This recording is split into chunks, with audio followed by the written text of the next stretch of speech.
चलिए, भारत की बुनियाद को समझते हैं।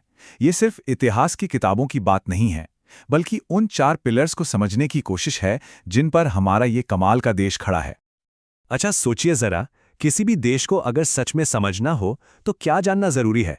क्या वहां के लोग, या उसका इतिहास, या फिर उसकी इकोनॉमी?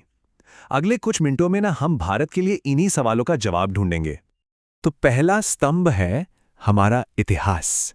ये सिर्फ तारीखों और लड़ाइयों की एक लिस्ट नहीं है। ये तो वो कहानी है, वो दास्तान है जिसने हमारी पहचान बनाई है और हमें वो बनाया है जो हम आज हैं। भारत की आज़ादी की लड़ाई के दिल में एक बहुत ही पावरफुल आइडिया है, सत्याग्रह।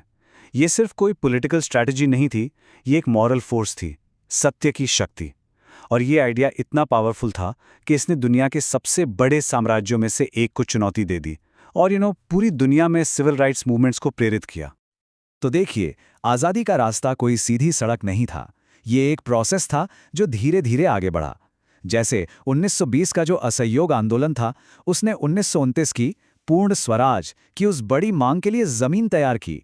फिर दांडी मार्च ने इस मांग को एक जबरदस्त सिंबल में बदल दिया और आखिर में भारत छोड़ो आंदोलन ने इसे एक ऐसी हकीकत बना दिया जिससे कोई टाल नहीं सकता था। पर देखिए, ऐसा तो नहीं था कि सिर्फ भारत ही एक देश के तौर पर बन रहा था। जब हम यूरोप की तरफ देखते हैं ना, तो हमें देश बनाने के बिल्कुल अलग अलग रास्ते दिखते हैं। इटली में ये सब विचारों और जुनून से हुआ। जर्मनी में ये बिस्मार्क की रक्त और लौह यानी ब्लड एंड आयरन की पॉलिसी थी। ये हमें याद दिलाता है कि भारत का जो अहिंसा का रास्ता था, वो कितना यूनिक और असाधारण था।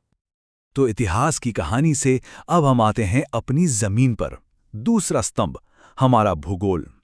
ये वो स्टेज है, वो मंच है जिस पर हमारी पूरी कहानी खेली गई है। वो नदियां जो हमें पालती हैं, वो पहाड़ जो हमारी रक्षा करते हैं, और वो मिट्टी जो हमारा पेट भरती है। हमारी जमीन एक बहुत ही कीमती चीज है, पर यह खतरे में है। सॉइल इरोजन मतलब हमारी उपजाऊ मिट्टी का बह जाना एक ऐसा संकट है जिस पर ज्यादा बात नहीं होती। और ये सिर्फ कुदरत की वजह से नहीं हो रहा। हमारे अपने काम, जैसे पेड़ों को काटना या खेती के गलत तरीके, इस मुश्किल को और बढ़ा रहे हैं। लेकिन ऐसा नहीं है कि हम कुछ कर नहीं सकते। सदियों से भारत के किसानों ने अपनी जमीन को बचाने के लिए बड़े सिंपल लेकिन असरदार तरीके अपनाए हैं। जैसे कि सीढ़ीदार खेती, जो पहाड़ों को खेतों में बदल देती है, या फिर पेड़ लगाना जो मिट्टी को पकड़ कर रखता है। ये तरीके हमें सिखाते हैं कि प्रकृति के साथ मिलकर काम करना है, उसके खिलाफ नहीं। और ये जो विविधता है ना, वो सीधे हमारी थाली में दिखती है। भारत की 2 सबसे जरूरी फसलें ले लीजिए, चावल और गेहूं। दोनों एक ही देश में उगते हैं, लेकिन दोनों को बिल्कुल अलग माहौल चाहिए। चावल को चाहिए मॉनसून की गर्मी और नमी, तो गेहूं सर्दियों की ठंडी धूप में खिलता है। ये हमारी खेती की जबरदस्त अडेप्टेबिलिटी को दिखाता है। इतने बड़े देश को एक साथ जोड़ा कैसे जाए? ट्रेनें तो हैं और बहुत जरूरी भी हैं, लेकिन सड़कें असली लाइफलाइन हैं। क्यों? क्योंकि वो सीधे दरवाजे तक पहुंचती हैं, छोटे बिजनेस का खर्चा कम करती हैं और देश के उन दूर दराज कोनों तक जाती हैं जहां ट्रेनें नहीं पहुंच सकती। सही मायने में कहें तो ये भारत की अर्थव्यवस्था की नसें हैं। तो इतिहास और भूगोल के बाद अब बात करते हैं लोगों की। तीसरा स्तंभ, हमारा समाज। जरा सोचिए, 1 अरब से ज्यादा लोगों को एक साथ मिलकर काम करने के लिए क्या चीज चाहिए होती है? यह है हमारा ऑपरेटिंग सिस्टम, वो नियम, वो मूल्य और वो संस्थाएं जो हमें एक देश के तौर पर काम करने देती हैं। किसी भी देश के लिए सबसे बड़ी चुनौतियों में से एक होती है अपनी डाइवर्सिटी को संभालना। 2 छोटे देशों को देखिए, बेल्जियम और श्रीलंका। बेल्जियम ने सबको साथ लेकर चलने का, एडजस्ट करने का रास्ता चुना। ये पक्का किया कि हर ग्रुप को उसकी जगह मिले। नतीजा, शांति।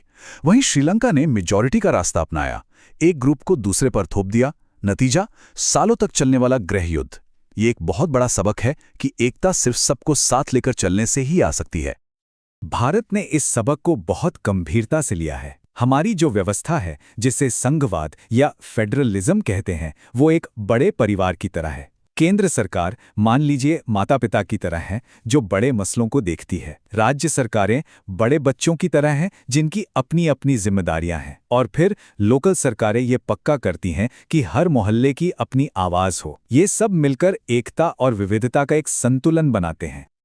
और अब आते हैं उस चीज पर जो इन सबको ताकत देती है, हमारा चौथा और आखिरी स्तंभ, हमारी अर्थव्यवस्था। ये सिर्फ पैसे की बात नहीं है, ये उम्मीदों का इंजन है जो हर भारतीय को अपने सपने पूरे करने का मौका देता है। तो ये इंजन दिखता कैसा है? ये चार्ट एक बड़ी दिलचस्प कहानी बताता है। हाँ, खेती यानी प्राइमरी सेक्टर आज भी जरूरी है, लेकिन हमारी इकोनॉमी का आधे से ज्यादा हिस्सा अब सर्विस सेक्टर से चलता है, जिसे टर्शरी सेक्टर कहते हैं। ये एक बहुत बड़ा बदलाव है जो दिखाता है कि भारत कैसे खेतों से आगे बढ़कर दुनिया के लिए एक नॉलेज और टेक्नोलॉजी हब बन रहा है। लेकिन क्या एक मजबूत इकोनॉमी का मतलब एक खुशहाल देश भी है? जरूरी नहीं। इसीलिए हम सिर्फ पर कैपिटा इनकम यानी प्रति व्यक्ति आय को नहीं देखते, हम देखते हैं ह्यूमन डेवलपमेंट इंडेक्स को। ये एक सिंपल सा लेकिन बहुत गहरा आइडिया है। एक अच्छी जिंदगी सिर्फ पैसे से नहीं नापी जाती, इसका ताल्लुक अच्छी शिक्षा और अच्छी सेहत से भी है। मतलब लोगों की जिंदगी की क्वालिटी कैसी है, ये ज्यादा मायने रखता है। पैसा किसी भी इकोनॉमी के लिए खून की तरह है, लेकिन ये आता कहाँ से है, ये बहुत फर्क डालता है। एक तरफ है फॉर्मल सोर्स जैसे बैंक, जो सेफ हैं और जिन पर नियम कानून लागू होते हैं। दूसरी तरफ है इनफॉर्मल सोर्स जैसे साहूकार। इनसे लोन मिलना आसान हो सकता है, लेकिन इनकी ब्याज दरें इतनी ज्यादा होती हैं कि लोग अक्सर कर्ज के ऐसे जाल में फंस जाते हैं जिससे निकलना लगभग नामुमकिन हो जाता है। तो हमने 4 स्तंभों का सफर तय कर लिया है, हमारा इतिहास, हमारी जमीन, हमारा समाज और हमारी अर्थव्यवस्था। अब सबसे जरूरी हिस्से पर आते हैं, इन सबको एक साथ जोड़ना। क्योंकि असल बात यही है, ये अलग अलग सब्जेक्ट्स नहीं हैं, ये एक ही बड़ी तस्वीर के अलग अलग धागे हैं। हमारे हिमालय के भूगोल ने हमारे इतिहास को हमलों से बचाया, हमारी आज़ादी की लड़ाई के इतिहास ने हमारे लोकतांत्रिक समाज को शक्ल दी, और हमारे समाज की जो वैल्यूज़ हैं वही हमारी इकोनॉमी को चलाती हैं। सब कुछ एक दूसरे से जुड़ा हुआ है। तो ये सारी जानकारी हमें कहाँ ले जाती है? देखिए, इससे सिर्फ एक स्टूडेंट नहीं बनता, इससे एक नागरिक बनता है। इन स्तंभों को समझकर सिर्फ भारत को समझा नहीं जा सकता, बल्कि इसके भविष्य को बनाने में मदद भी की जा सकती है। तो सवाल ये है, इस जानकारी का इस्तेमाल एक बेहतर भारत बनाने के लिए कैसे किया जाएगा?